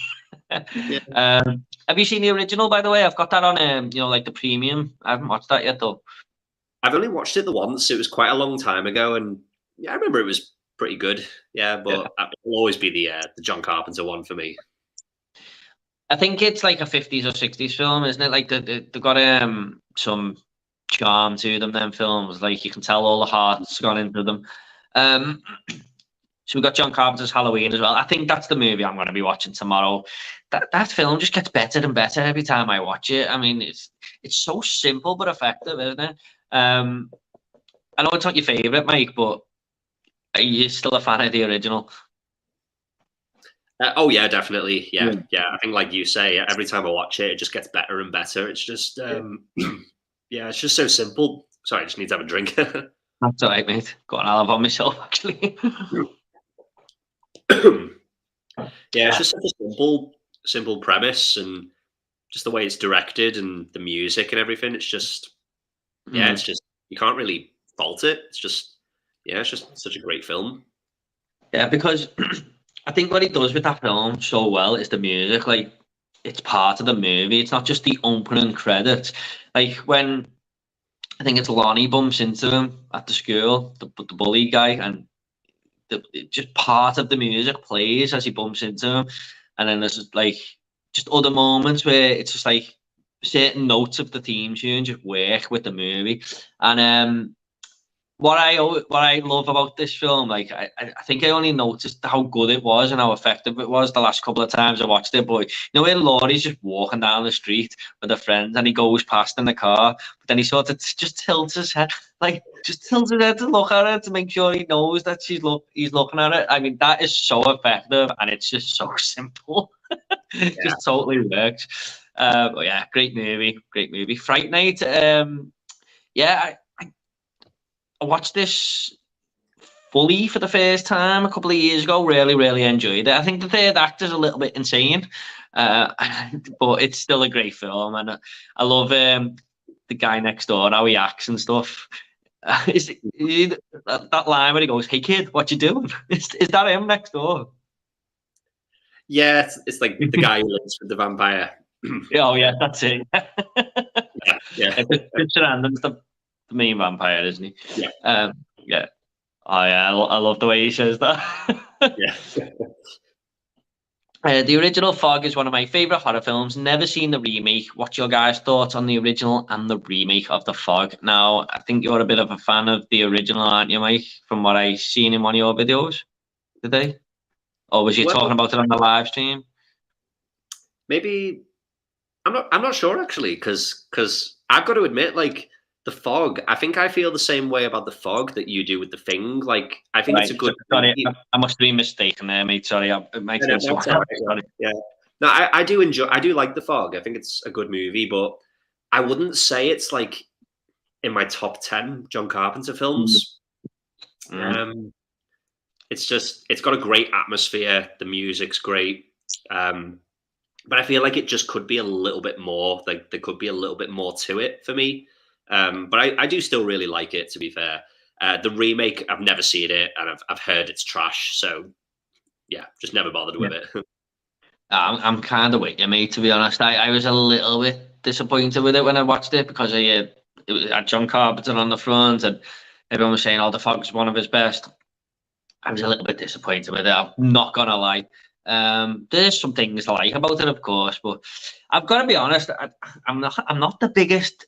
This is sacrilege to say this, but I'm not the biggest John Carpenter fan overall. I don't dislike his movies. I enjoy quite a lot of them, but I think a lot of people enjoy them a lot more than I do. Like Big Trouble in Little China is something that everyone just seems to love that film. I think that's the one I just couldn't get with at all. There is a reason for that. It was the hottest day of the year, actually, at the time when I watched it. And me and my wife just couldn't sleep. And we were both in this single bed when she used to come and stay at my house. And we couldn't sleep. There was a dog barking outside constantly. So we just threw that on to just like try and maybe, just take our mind off the dog and the heat. And oh my God, it was just the weirdest film. It is a weird film, yeah. Yeah, I thought this just isn't quite working for me now at the minute. But I do like John Carpenter. I just don't love him, if that makes sense. And I No, know that's probably sacrilege, but that's fair enough. are you the opposite, Mike? Is he one of your favourite directors, would you say? Yeah, definitely. Yeah, but I think for me, I just grew up with a lot of his movies. Like for instance, like Big Trouble in Little China. Like I saw that when I was a kid, and I just loved it. And I think when you have nostalgia for something, Yeah. you're always gonna love it, really. So yeah, I just have a lot of nostalgia for his films. Yeah, fair enough, mate. Yeah. I love the Hellraiser franchise. This is a mind for movies with Alexander Wayne. I love the Hellraiser franchise. Yeah, I know they get progressively worse, but Pinhead and the mythology just do it for me. I haven't seen the remake yet, though. That's tomorrow, come to think of it. Yeah, I can relate to what you're saying there, mate, about the mythology and stuff. What are your thoughts on the Hellraiser franchise, Mike? I love the first one. I think it's just such a unique horror movie. It's just so different. It's one of those that gets better every time I watch it. But yeah, the rest of them are just very hit and miss. Like the second and third one are okay, but from like the fourth onwards, they take a serious dip in quality. And a lot of the later ones are just they're not really Hellraiser films. They're more like police thrillers. Mhm. Crime thrillers where they just kind of throw Pinhead in at the last 5 minutes or something. But yeah, they're not that great. But I love like the first two or three. Have you seen the remake? Yeah, I didn't mind the remake actually. It was maybe a little bit too long. I think it was like about 2 hours long, which is a Yeah. bit long for a horror movie. But overall, I didn't mind it to be fair. Yeah.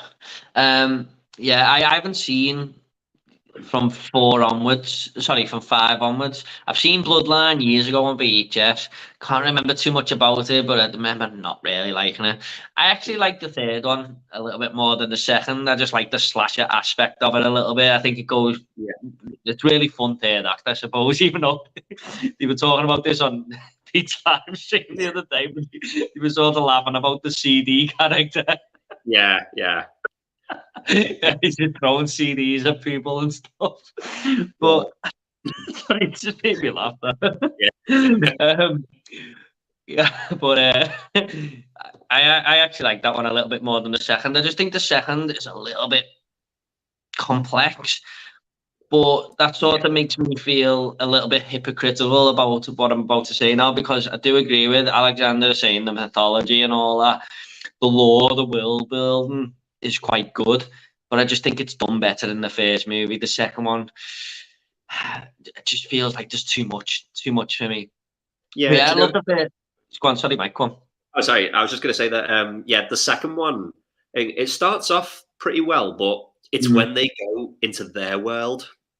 Yeah, It the just, labyrinth sort of thing. yeah, yeah. It just for me, it just shows too much, and I prefer it because a lot of people say a lot of people say this about the Hellraiser movies, in that Pinhead and the Cenobites aren't really in much of the films, but I kind of like that Mhm. about them. I like the fact that they're not really in much because it makes them scarier. Yeah, I think in the second one that they're featured quite a lot, especially in the second half, and they just they kind of lose their impact a little bit. yeah. So I see what you're saying about the second one, but on a rewatch, I actually really enjoyed the third one because I always remember not really liking it, but Mhm. definitely improved for me on a rewatch. Yeah. Yeah, I get what you're saying. I like the way it cut, kind of, them posters kind of throw you off a little bit, especially with the first one. He's not really in it till the last 20 minutes or something, is he?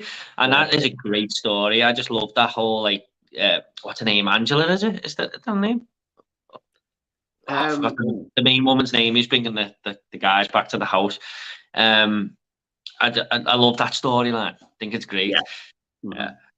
Uh, the remake, Mike Alexander, I actually quite enjoyed it myself, to be honest. It's a movie of two halves, really, I think. Like Mike said, it's 2 hours long, and I think 1 hour does something and the other hour does something else. But I hope you enjoy it, mate. I definitely one of the better Hellraiser movies from, well, Mm. saying that, I haven't seen all the others. I've just heard how bad they are, but it was better than Bloodline, put it that way, and probably better than Hellraiser 2 for me. Um, Tommy vs. Jason, Friday the 13th fanboy. Hello, mate. Thanks for coming along. I know you were on the stream last week getting your questions in. Hi there, guys. How you doing? Yeah, all good, mate. Yeah, not bad. Oh, here we go. Am I ever maybe Alexander, mate? I effing hate the original Texas Chainsaw Massacre. 2.5 out of 10. And I've got the second sight special edition, but the 2000 remake is king. 8.5 out of 10. Fair enough, mate. I mean, it's my favourite horror movie of all time, so I can't quite agree with that 2.5 out of 10 score. Look, I've heard people say they don't enjoy it either, so I know you're not alone. And I've actually heard people say they'd like the remake better, like Mike said on another day. You might prefer the remake, but I don't think you quite agree with the 2.5 score, Mike, out of 10. No, it's definitely a lot of higher rating for me, but yeah, I think like you say, yeah, I think I can understand why some people don't like it as much. Yeah. I mean, it's not for everyone, definitely, and I think Franklin could grate on a lot of people. I mean, I've actually grew to like that character a lot more the more I watch it. I think he's one of the more fun characters, to be honest. I don't know. I think you commented on me video, Mike, didn't you, about my most hated movie characters that I've done. Yeah, and when I was researching that, I had a lot of ideas, but I just wanted to make sure I wasn't missing anyone out. Every list on the internet was putting Franklin in there, and I was like, no, I like that guy. Yeah. Do you hate him? No, I don't hate him. He is. I can understand like why people don't like him. I think he is kind of annoying, but at the same time, he is kind of funny. Like, yeah, he is kind of a funny guy. Maybe for the wrong reasons, but I wouldn't say I hate him. Sally. Hey, Mike, who is your favorite horror protagonist and villain in the horror genre? And question. It's a hard one for protagonist. Well, when he asked me this last week, I was like, I don't know. Yeah. Well, man, I think the one that comes to mind, it's probably a bit of an obvious one, but maybe like Ash from like the Evil Dead films. But I think he's probably one of the more recognizable protagonists. But yeah, I probably have to go with him. Villain. Yeah, I think like I said, like before, like Jason, I just there's something about him. I just like his whole look and everything, like the hockey mask and all that, and he's got like so many different ways of killing people and so many different weapons. So yeah, I'd probably say someone like him. Yeah, good stuff, mate. I would have answered, but I think you only asked. Am I ever movies? Oh, he's talking to my other movies. I love Hellraiser. To Kirsty Cotton is my favorite female horror protagonist. I've seen the first two because I heard 3 from all were direct to DVD, but her and Tommy Jarvis are my favorite. Yeah, Kirsty Cotton is actually an underrated final girl. I think she's quite good in the movies, to be honest. I think she pops up in one of the later ones, doesn't she? That's straight to VOD. If I've heard anyway. I haven't seen them, but yeah, I think it's the 6th one that she's in. But it's nothing more than like a cameo. It's like I was quite disappointed. I was hoping she'd be in more of it. So have you seen them all, mate? Yeah. I'd only ever seen the first 3 for like the longest time, and then earlier this year I just decided to watch them all, and yeah, it wasn't that fun, to be honest. Yeah, so, most of them were a bit of a struggle. So you wouldn't recommend, like, because I've always wanted to watch them, to be honest, but even though I've heard they're terrible, but I thought, oh, they still might be, are they watchable, or are they just, would you say avoid them? I mean, maybe 1 or 2 of them are like okay. Like I think that the 5th one was not too bad. There's one, I think it's the 8th one, and it's got Lance Henriksen in it. Now, most people say that's one of the worst, but that's probably one of the ones I enjoyed more because it was one of those that it was just so bad that it was enjoyable, but it had a bit more like horror elements to it. Whereas like I said, a lot of the other ones like 5, 6, and 7 were just like police thrillers, and they just like throw Pinhead in the last 5 minutes or something. Was which one is that? Hellraiser Judgment, where his makeup looks terrible? Is that one? Is that a bad Yeah. movie? But that just looks terrible from the cover, that one. I actually didn't mind that one. Like, All to be right. fair, it's got a very cheap like look to it, but it feels more like a Hellraiser film than I would say a lot of the others are. But yeah, it is a very cheap, like low budget film, but I didn't really mind it. Right. So, right. I have to get. I'm gonna end up watching them all at one point. I know I am. Jordan, the Thing is a masterpiece. I'm sorry. See, look how many people love this movie, Mike. I'm sorry, mate. I'm sorry. Maybe I'll change my mind when I watch it again. What are your thoughts on the Five Nights at Freddy's movie? I don't really know, but I want to see it because Josh Hutcherson acts like a bitch in everything I've seen him in. Is Josh Hutcherson the guy off Hunger Games? No, is it him? I have no idea, to be honest. Are you going to see this one, Mike? Probably not. No, I mean, to be honest, that I never really knew what Five Nights at Freddy's was. I think when I first heard the title, I thought it was like a an Elm Street spin-off or something. But yeah, I think it's a game or something, isn't it? Yeah, it's a game, but I've never played. I'm a big gamer, but I've never played the game, to be honest. I'm just typing in Josh Hutcherson here. I'm sure it's him off. Yeah, he is. He's in the Hunger Games. I know what he's on about. He's Peter off the Hunger Games. I actually did want to go and see it this weekend, but I actually went to see Flowers of the Killer Moon with my friend on Saturday, and Sunday the match was on and we were just busy. So hopefully this weekend I'll go and see it. I'm not expecting too much, but it looks fun enough. I weren't a big fan of Willy's Wonderland, to be honest, and it looks like that movie.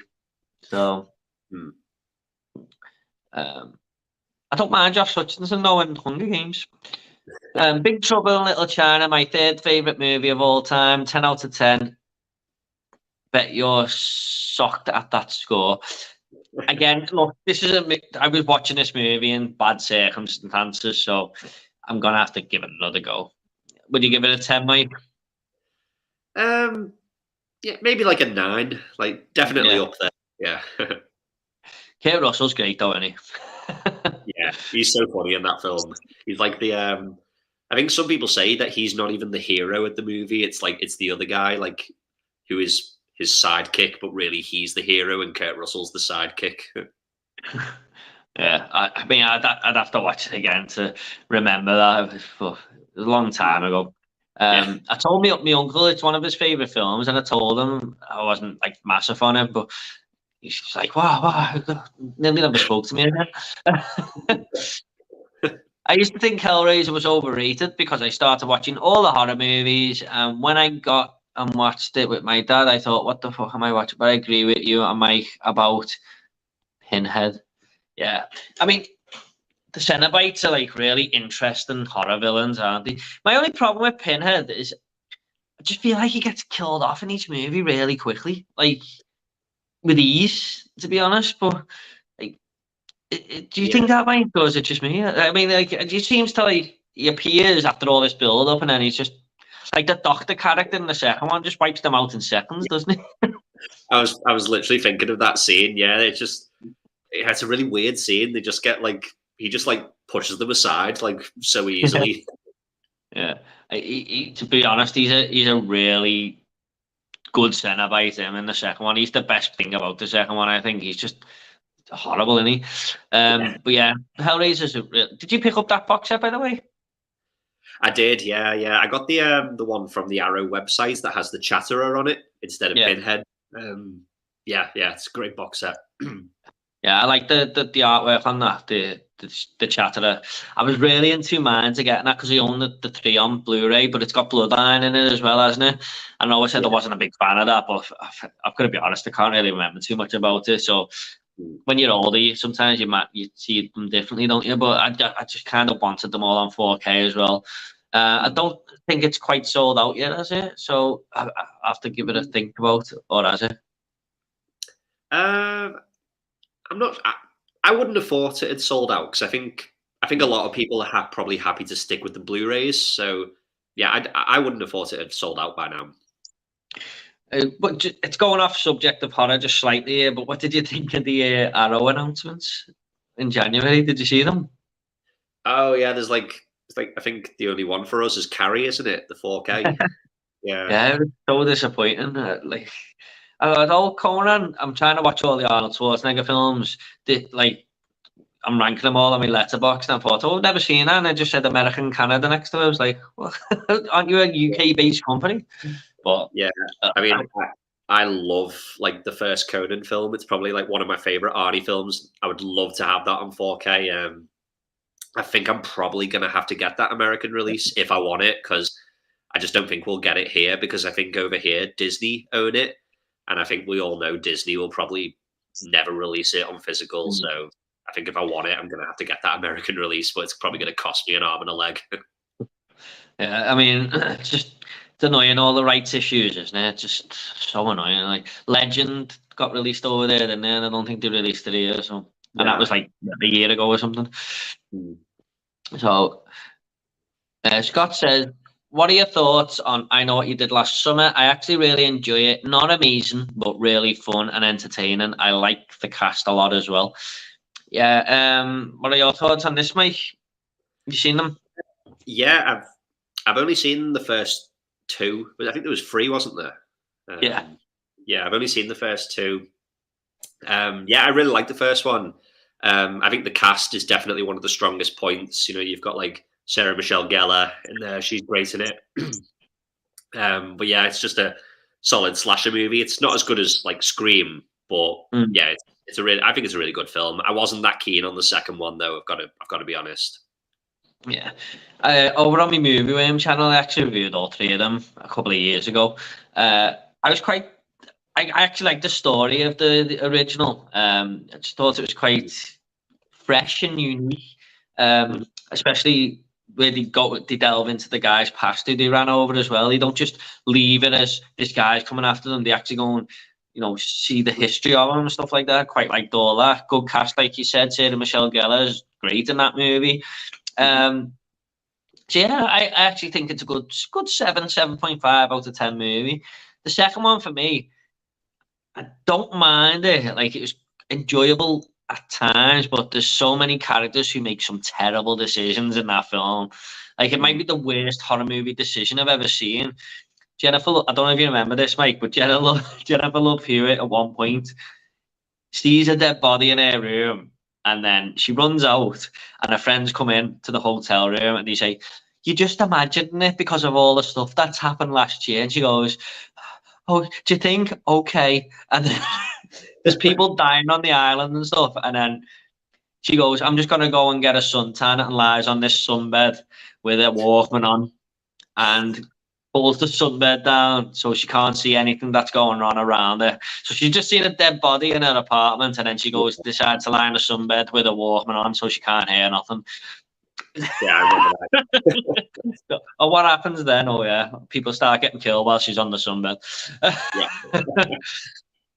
There's really a big flaw in that movie. I don't know if you remember it, but at the start they win the holiday, don't they, to go to Jamaica or whatever, and the question on the radio is, what's the capital of Brazil? And they say Rio de Janeiro, and he goes, "That's correct, you've won it." And they go on holiday, and they're banking on the viewer not to know that that's not the capital of Brazil. Yeah. Because at the end it's sort of revealed. He goes, "Oh, it's not really the capital of Brazil." Oh, I know, yeah. It's a weird movie. I was just like, who wrote that, man? You're basically just banking on the viewer to be thick, really. But Yeah. well, not even thick. I suppose it's not that commonly known. I don't know, but I do really like. So Tommy vs. Jason says, I do really like the second Hellraiser. I like how Kirsty comes back. Yeah, Mike, not really a fan of Ash Williams, to be honest. I do like Tommy Jarvis, Courtney Cotton and Blade is an awesome horror protagonist. Are you a fan of Tommy Jarvis with being a fan of the Friday the 13th films, Mike? Yeah, I like him. I probably like him best in the sixth one, because he feels like he just feels like he does stuff in that one. in the fourth one, he's just a kid, really. But yeah, he's a pretty decent character. Yeah.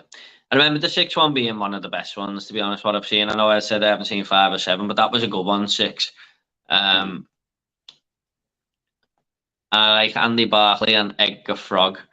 Oh yeah, Edgar Frog from Lost Boys. Yeah. So also, Jordan, how much was your Nintendo Switch? If you don't mind me asking you, bro. I don't know, mate. Can you see that? Oh yeah, you can. I don't know, mate. I got it for Christmas when it first come out. I think it was like £300 back then, but I got Super Mario Odyssey with it. So I don't know. My dad got me it for Christmas. So, what's your favorite horror 4K edition you guys own? Good question, Scott. Got one there, Mike. I think I know my answer, but I've got. We'll say now. I've got 2 really. It's a tough one. I think the one that comes to mind, I'll probably think of something else later, but the one that comes to mind for me is Arrow released that Bruce Lee box set like earlier this year. And just like the whole box set in general is just such a lovely release. So yeah, that's the one that comes to mind for me. Yeah, I've heard that's an amazing release, that. But yeah. But if it was horror one though, Mike, what would that be? Yeah, I've just seen there. He said horror. Sorry. No, sorry. Horror. Ooh. Sorry, I felt bad saying that then. No. Like literally, as I said it, I was like, "Oh wait, no, it says horror." Yeah, I can't think. I hate it when this happens. like, you've got loads, but you just can't think. Ooh, I might have to skip this question because I'm. No, I've got one. It have to be that Dawn of the Dead Second Sight box set, the big one. Yeah, I'll go with that one. Yeah, I didn't pick that up because I actually own the window box one of Arrow, and I felt sort of like I was betraying it a little bit because it was like one of the very first boutique things I picked up, and I know it still goes for silly money. Well, it mightn't do now. The Second Sight one's out, but I like that edition, so I kind of left the 4K edition. It's very rare I upgrade, to be honest. I mean, it's got to be like I did upgrade the Texas Chainsaw Massacre. It's my favorite horror film, but it's very rare I upgrade unless I feel like I really need to. I know a lot of people do upgrade constantly, but I don't know. I just feel like I'll never stop if I do it all the time. Yeah, so annoying. Yeah, but I think I've got 2 really.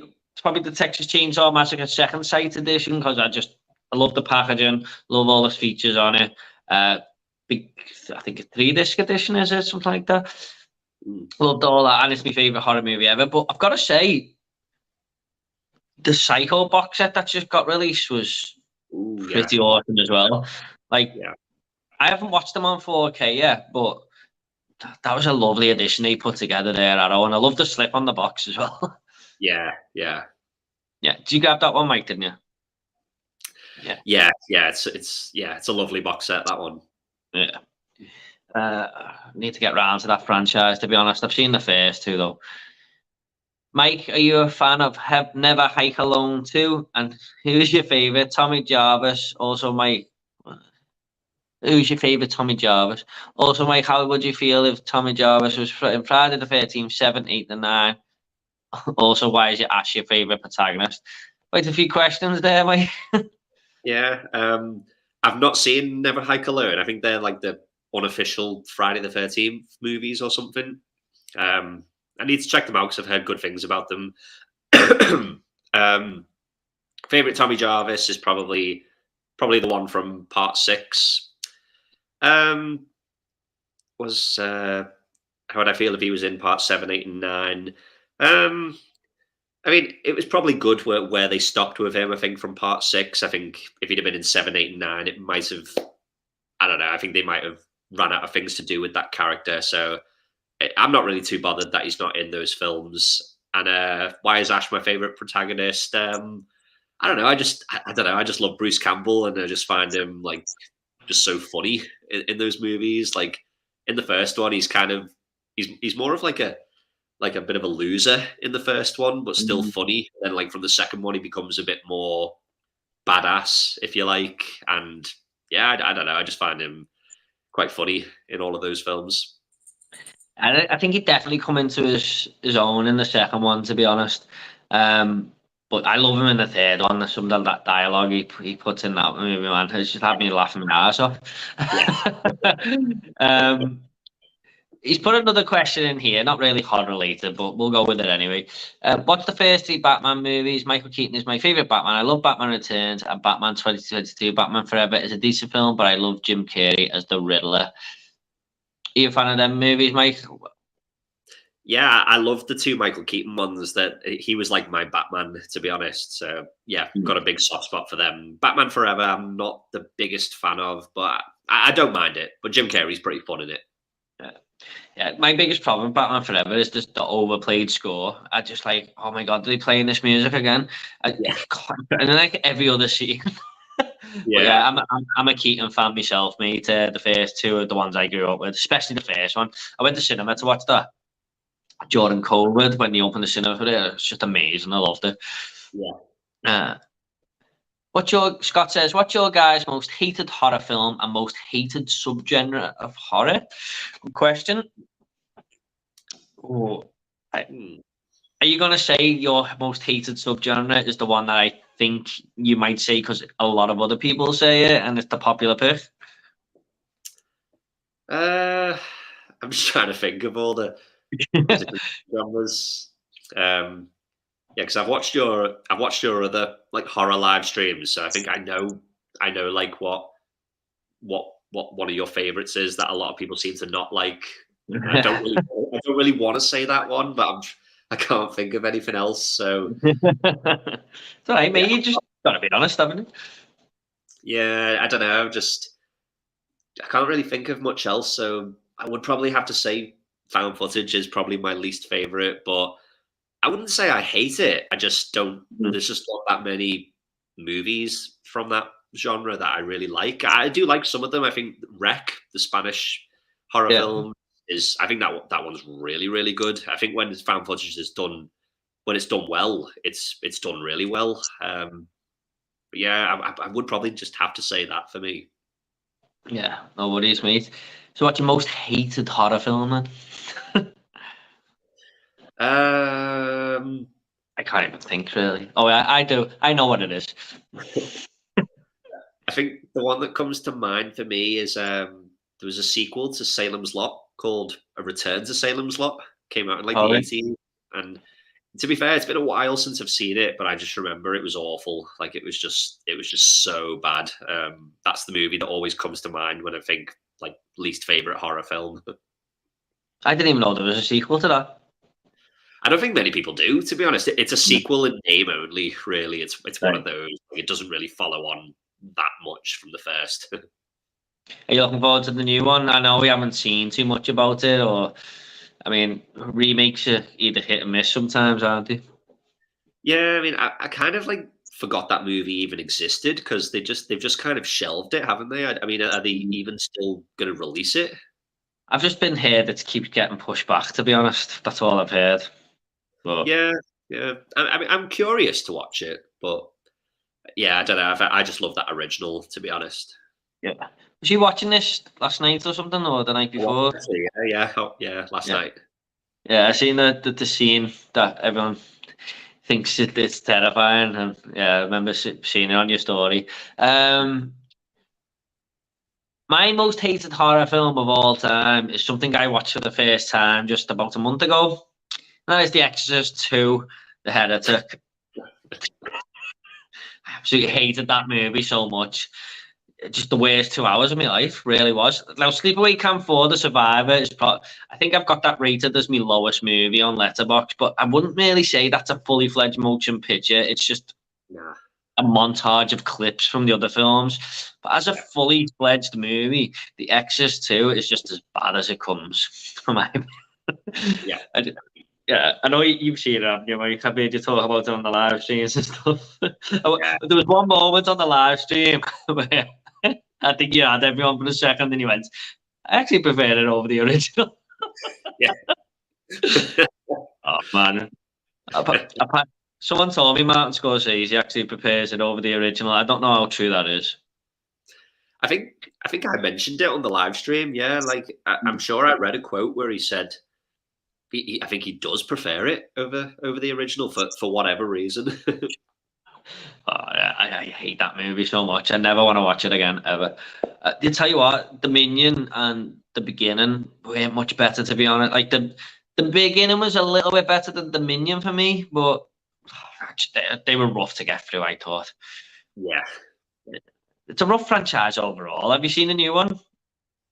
I haven't, to be honest. I No. I was gonna watch it, but then all the reviews came out and they were just mostly negative, so I've just kind of stayed away from it. I will watch it at some point.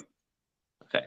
Oh, what time are you good for here, mate? Tonight? We're 1 hour 30 minutes into it now. I mean, I mean, I don't mind. Anytime's good.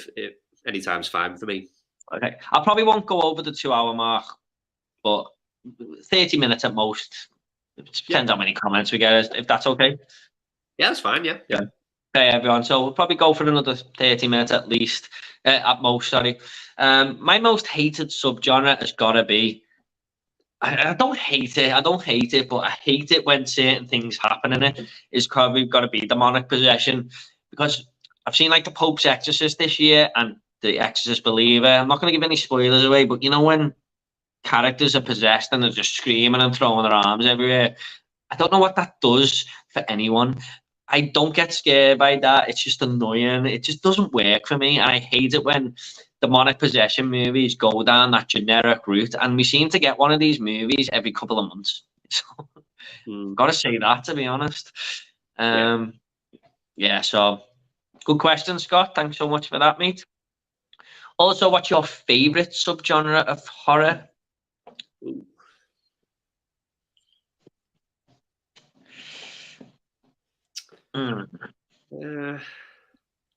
I do just I love anything with like just like monsters or ghosts, like things that just feel like make believe horror.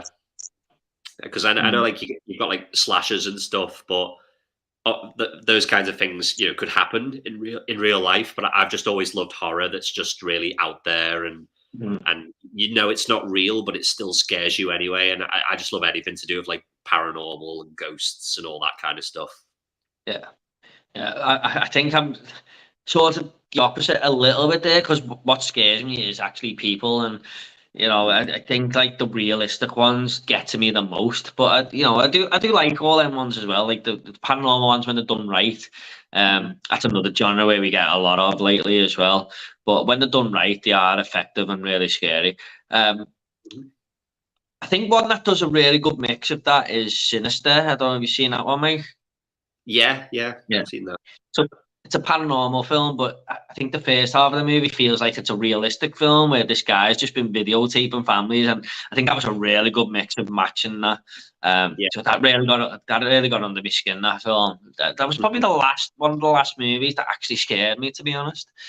Yeah.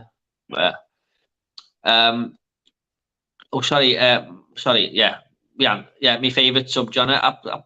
I'll probably go with slasher, to be honest. But anything with realism as well, that is right up my street. I actually do like foul footage. Just watched Tucker and Dale vs. Evil last night. Funny as fuck. I've never seen this film. I really want to see it, though. I've always wanted to see that. It's basically an American Shaun of the Dead. That reminds me, Jordan, have you seen Shaun of the Dead yet? Yeah, I have seen Shaun of the Dead, mate. I'd seen it years ago. It just never really clicked with me, but I watched it last year with my wife, or it might have been this year. We watched the whole Cornetto trilogy, and I really enjoyed it this time. Yeah, I give it 4 out of 5 on my letterbox, which isn't bad. But yeah, I had a really good time with it. Are you a fan of either Tucker vs. Dale and Shaun of the Dead, Mike?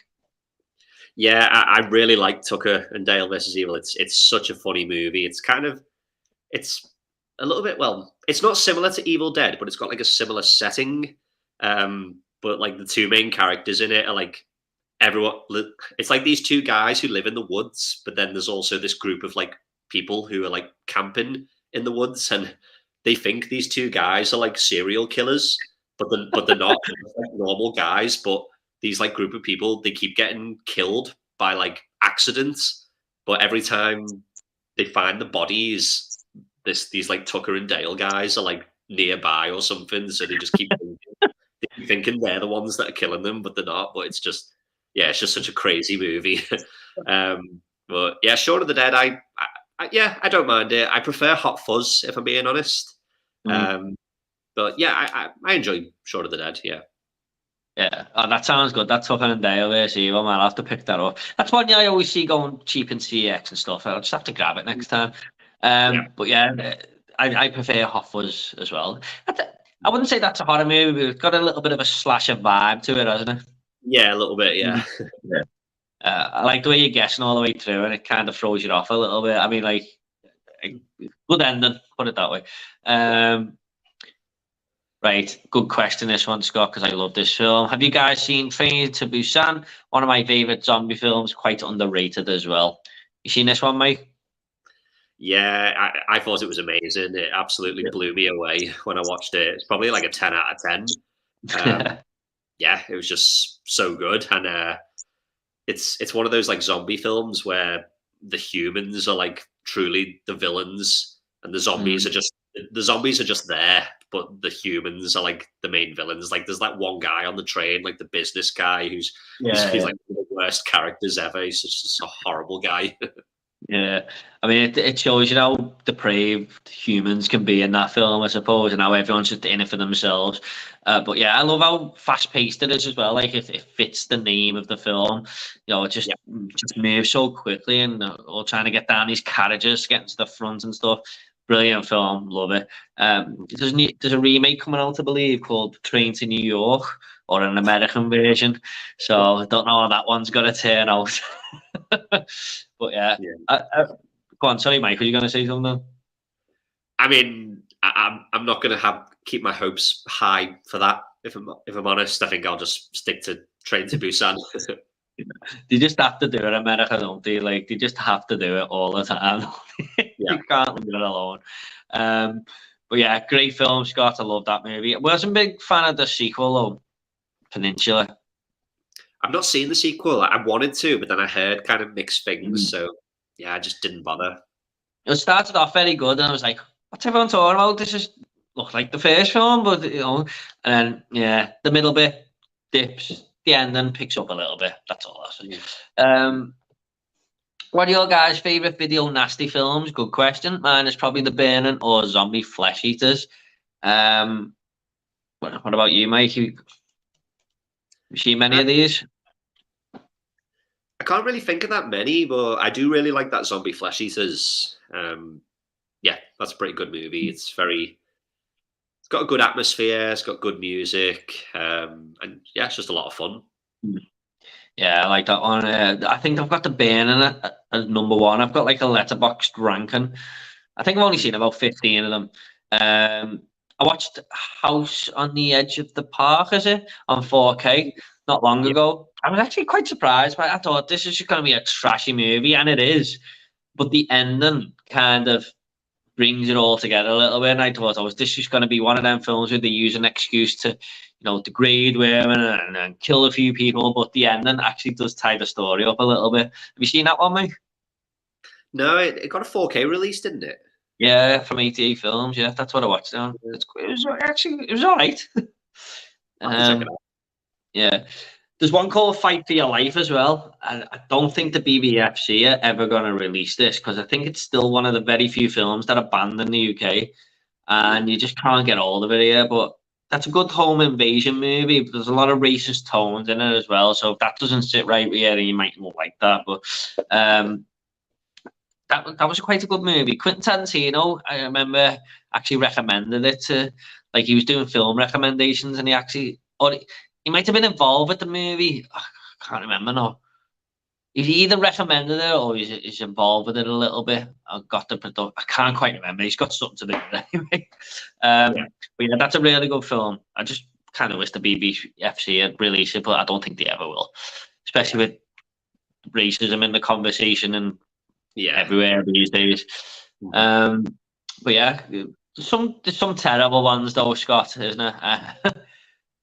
The Island of Death, man. Oh, have you seen that one? I've not, but I've heard like a lot about it. Yeah. Well, John from Mondo Chelovich is actually a fan of it. I think Nige actually likes it as well. But oh my god, my wife said it's the worst film she's ever seen ever, and it'd probably be in my top 10 to be honest. Top 10 worst. Most overrated horror film you guys have seen? Question. Ooh. I don't want to say The Lighthouse because I actually enjoyed it, but I didn't see this big massive thing with it. And is it even a horror movie? You got any, Mike? No? Just having a little think. Yeah, I've got one movie in my mind. But I really don't want to say it because I think a lot of people know that how I feel about this film, but I can't think of anything else, so I'm gonna have to say it. But I need to know what it is. yeah, I mean, I just want to say that I do really, really like this film. But I wouldn't even say it's like I wouldn't even say I think it's overrated. I just have some issues with it, and it's The Shining, like the Stanley All right. Kubrick one. Right. It's more just because I am a big fan of the book, but I think a lot of people probably know that the film is not a very good adaptation of the book, and that's kind of always bothered me a little bit. But yeah, I mean, I know a lot of people just absolutely love it, and it's considered a masterpiece in horror for a lot of people, and I do really, really like it. But yeah, it's just because it's not like the book at all. It just kind of bothers me a little bit. Oh, fair enough, mate. I don't want to say too much because I know you prefer something else, but if you don't want me to say it, if you don't want to. No, I don't mind. You talk about the miniseries. Yeah, you actually like the miniseries better, don't you? I do. Yeah. Yeah. Fair enough, mate. No, fair enough. All different, aren't we? But I haven't seen the miniseries yet. I just think you're the only person who's said to prefer it from what I've heard. But actually, I watched the Stephen King documentary not long ago, and it actually looked quite good, the miniseries from the clips they were showing and stuff. So I actually wouldn't mind watching that, to be honest.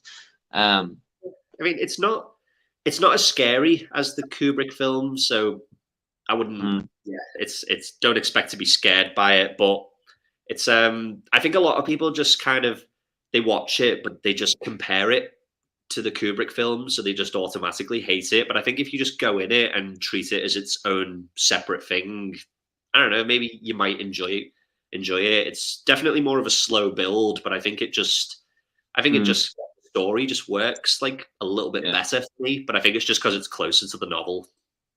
Yeah, definitely gonna have to give it a go. Most overrated horror. I don't really want to say The Thing because I quite like it. I just don't love it. I don't know, man. I can't think. Get Out, probably. Yeah, if that counts. I seen the ending coming 30 minutes in. I just knew what was going to happen. I feel like it's just the same story as Hostel, but with slaves instead of people getting killed, if you like. And there's no gore in it, but I think it's the same sort of storyline. Yeah, it was good, but it's no more than a 7 out of 10 movie for me. I didn't see the big thing with it, to be honest. Don't know if you feel the same, Mike. Yeah, I probably do. I think I would say like the first sort of 2/3 of that movie is really good, but I didn't really care for the ending as well. Yeah, just it kind of just went a bit silly for me, like the ending. But I thought like the majority of it was like it had a decent build up. Most hated horror, Texas Chainsaw Massacre, the original. And hated subgenre found footage. It's just way too sketchy. But The Devil Inside, 8 out of 10. Done a review on my channel last year. The Devil Inside. Is that the one with the nun on the front of the cover? I think it is. Yeah. Yeah, I haven't seen that one, to be honest. Yeah. I like found footage. I think when it's done well, it can be effective. Have you seen a film called Hell House LLC, by the way, mate? I don't think so. No, is that found footage? Yeah, but it's really, really good. It's probably like I'll probably always say The Blair Witch is my favorite, just because it terrified me back in the day. It absolutely scared the life out of me, that film. But Hell House LLC is another one alongside Sinister, where me like it generally creeped me out. Me and my wife were just like, oh my god. It's basically about this old hotel, and they decide to do it up as like a tourist attraction and get it ready for Halloween. And then like 15 people go into it at the start of the movie. It's not really a spoiler, it's what the whole movie's about. And someone's filming it on YouTube and everyone gets killed and they don't know what's happened. So the movie goes back and sort of shows them doing the hotel up and all weird things were happening. And it's a really, really good film, mate. They've just brought a new one out, a prequel to it on Shudder now, but I haven't seen it yet. But I've heard that's quite good as well. So it's worth checking. There is one found footage film that I did actually really like. It was a Korean one called, I think it was called like Gonjiam Haunted Asylum. Did Alan Scouter do a video of this? Yeah, I don't think Alan was a big fan of it, but I didn't mind it. Didn't mind it. It was a bit slow to start, but once it got going, it had some genuinely creepy moments in it. Like there were times where I was watching it where I was like, my heart was like stopped because I was like holding my breath because something really intense was happening, and I don't know, I felt like I was there in the film, and there was just like heart-stopping moments in it. But yeah, I thought it was pretty decent and one of the better found footage films for me. Yeah. I've heard a lot of good things about it, to be honest. It's only Alan who seems to didn't like it, but yeah. City of the Living Dead is quite good as well. Have you guys seen that one? Is this the one that Arrow had on a window box? It is, isn't it? Yeah. I wasn't a big fan of this one, Scott. I've got to be honest. I found it a little bit dull, to be honest. What were your thoughts, Mike? I think I like it. I think if I'm trying to remember which one it is, because I know there was like House by the Cemetery as well. I think that was a very similar film. I think it's the one with the priest, like this priest or something, and he's always staring into, like, he stands up and the music kicks in, he's always staring ahead. I don't know if you quite remember that. I think I know which one it is. I seem to remember there's a scene where like a woman's like, she's basically like vomiting like up like her guts or something. It's like a really disgusting scene. I seem to remember liking it, but it's been a while since I've seen it. Yeah, me too, to be honest. I watched it when they first brought them window box editions out. What was that, like 12 years ago or something like that? Yeah. Been a while. Here's one for you, lads. I Saw the Devil, 10 out of 10. Your thoughts if you've seen it? See this one, Mike? Yeah.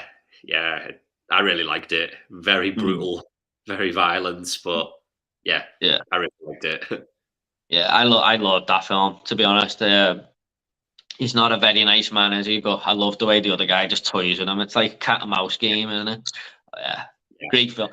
Korean movies, man, they just hit differently, some of them, don't they? They really are just so interesting.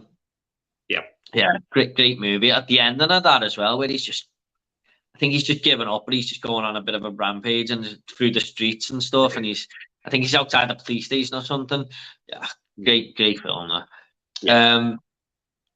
I hated Island of Death. It's got the most unlikable two protagonists ever in this movie. They're just horrible people, and you just hate them. There's so many characters making bad decisions as well, and it's a bad movie making. I don't get how anyone likes this film. Alexander says, if the book of The Shining is better than the movie, and that's why you are kind of cold to it, then respect. There you go. Cheers, mate. So, Mike, I think, we'll just finish on this. In fact, I've got 2 questions for you. Is there any popular horror movies that you haven't seen yet? Ooh. Ooh. 'Cause I There haven't must seen be. The Witch, to be honest. The what? The Witch? Sorry, it's not a classic. It's more of a modern one, but everyone seems to have seen it. I haven't seen The Witch. Oh yeah. Mhm. I enjoyed that one. I thought that was Mm. pretty good. Yeah. Ah, there must be something that I haven't seen. Probably a bad question for you, this, mate, because you've seen quite a lot of films. I know you've just done your 10 underrated horrors, and there was some I hadn't even heard of in there. Yeah. Yeah, there must be something, but really struggling to think at the moment. No worries, mate. Yeah, I can't think of one. There No must be. worries. Yeah. So is there any future horror movies that you've got on your radar coming out maybe this year or next year? um, I think the big one's probably that Maxine. Mm. Um, yeah, because I did enjoy X, and I enjoyed Pearl even more, to be honest. So yeah, that's probably the one for me. I'm looking forward to see what they do with that one. Love me or goth me, man. Have you seen Infinity Pool? Yeah, I really liked it. I did. It's my number one movie. You know, I absolutely love that film. I went into Something- that film completely blind, and yeah, yeah, I just loved the concept. I thought it was yeah. awesome. I did, to be honest. I'd only seen the cover and stuff, but I missed it at the cinema at the start of the year because the showings were like 9 o'clock at night, and it was mostly midday ones. And I was like, I'm never staying awake for that. So I'm up at 6 for work, and Mhm. yeah, I got it on Blu-ray finally. Absolutely loved it. Brandon Cronenberg shot it lovely, and yeah, I just loved it. Being a Yeah. goth is great in that. Um, I've got. Are you interested in that movie Thanksgiving that's coming out in a couple of weeks? Have you seen anything about that Eli Roth film? Do you know, I've not seen anything about it. I've heard people mention the title, but I honestly don't know anything about it. But I didn't know it was Mm. Eli Roth. Yeah, it looks like a brutal slasher movie, to be honest, but I'm really looking forward to that one. Maxine, of course, and Alien Dominion's got to be on the radar, I suppose, because Fede Alvarez is doing that, and I really like the Evil Dead remake. So, Yeah. um, Alexander Wayne says, my favorite subgenre is demonic possession. Sorry, Jordan. Texas Chainsaw Massacre is also my favorite horror movie, so we might have something in common, Alexander, mightn't we? But are we all right to finish there, Mike? Is there anything else you want to say before we finish, or you have to end it there? Yeah, I mean, yeah, that's fine with me. Yeah. I'll just say, yeah, thanks so much for having me on, and yeah, it's been great to chat about horror, and thanks to everyone in the comments for tuning in. Yeah, no worries, mate. I really enjoyed it, to be honest. Yeah, just thanks for coming along, mate. And listen, everyone, get over to Mike's channel. It's in the link down below. Give him a subscription. He fully deserves it. On your way to 1,000 now, I believe, aren't you, Mike? Nearly there. I think I've still got about like 150 or something to go, but I'm getting Yeah, there, like slowly and steadily. you will get there, mate. Definitely. It's a brilliant channel. Yeah, and Mike, thanks for coming along, mate. It's quite, I was buzzing to get you on. Thanks everyone in the comments for coming along and keep putting the questions in and keeping it flowing. Thank you so much. Really do appreciate it. You know, you really just make the stream come alive there, I suppose, with all the questions and all the different topics we can bring up. Scott says, excellent stream, guys. Loved it. Thank you so much, Scott. Thank you for all them questions, mate. Really appreciate it. Thanks for coming along. So that's it, guys. If you're listening on the replay, I hope you really enjoy it as well. Hope the sound was okay because I adjusted my mic a little bit tonight. But yeah, just got to leave it there, guys. I'll see you all on the next stream, whenever that will be. Just thank you so much for all coming along. Really appreciate it. Take care. Bye.